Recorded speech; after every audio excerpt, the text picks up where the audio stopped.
They told us stability was the goal. Get the job, stay consistent. Don't take unnecessary risks. Build a life that looks secure from the outside. And if you do that long enough, you'll finally be able to relax. That was the promise. Stability meant safety. Predictability meant protection. Routine meant control. And maybe for a while, it even felt true. You built the resume, you showed up early, you stayed late, you became reliable, responsible, necessary, you did everything right. So here's the question no one asks out loud. Why does it still feel like everything could fall apart? Why does stable still feel fragile? Because the version of stability we were taught to chase was never actually built to make us feel secure. It was built to make us feel compliant. And there's a difference. Where the myth came from. We didn't invent this belief. We inherited it. From parents who grew up in a different economy, from schools designed to produce dependable workers, from a culture that equates risk with recklessness. Stability used to mean something different. But the world changed. Careers became temporary. Industries became unstable. Costs rose faster than security ever did, but the advice didn't change with the world. So people kept chasing a version of safety that no longer exists. And when it didn't work, they didn't question the system. They questioned themselves. The reality of playing it safe. Here's the uncomfortable truth. Playing it safe doesn't remove risk. It just concentrates it. When all of your stability depends on one job, one employer, one paycheck, you're not protected. You're exposed.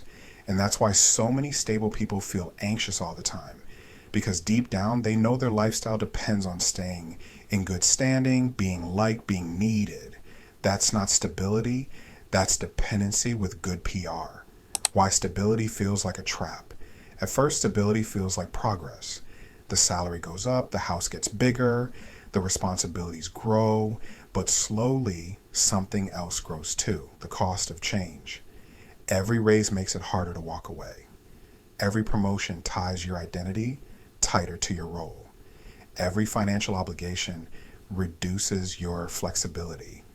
So even when you start feeling burned out, even when you imagine something different, you don't move. Because now change feels more dangerous than staying stuck.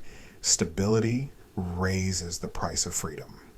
The emotional cost. We talk about stability in numbers, income, savings, net worth.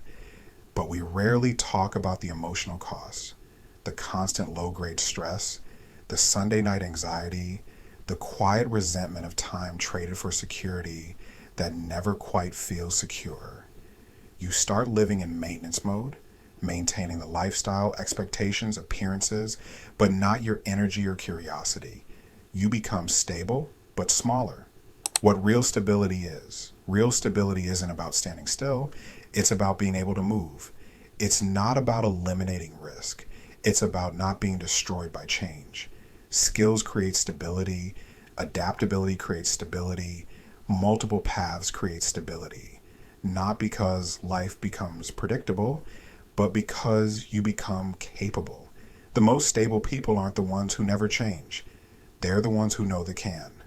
The shift in perspective. The goal isn't to blow up your life tomorrow. It's to stop mistaking comfort for control. You don't need chaos. You need capacity. Capacity to pivot, capacity to learn, capacity to say no without fear. Because the real definition of stability is simple. You are stable when your life can bend without breaking. That kind of stability comes from growing into someone who can handle change. Here's what no one tells you about stability. It isn't something you find. It's something you build within yourself, not through avoidance, not through endless delay, not through just one more year, but through expanding who you are capable of being. If you've been feeling stuck inside a life that looks stable on paper, you're not broken. You're waking up, and that awareness is where real stability begins.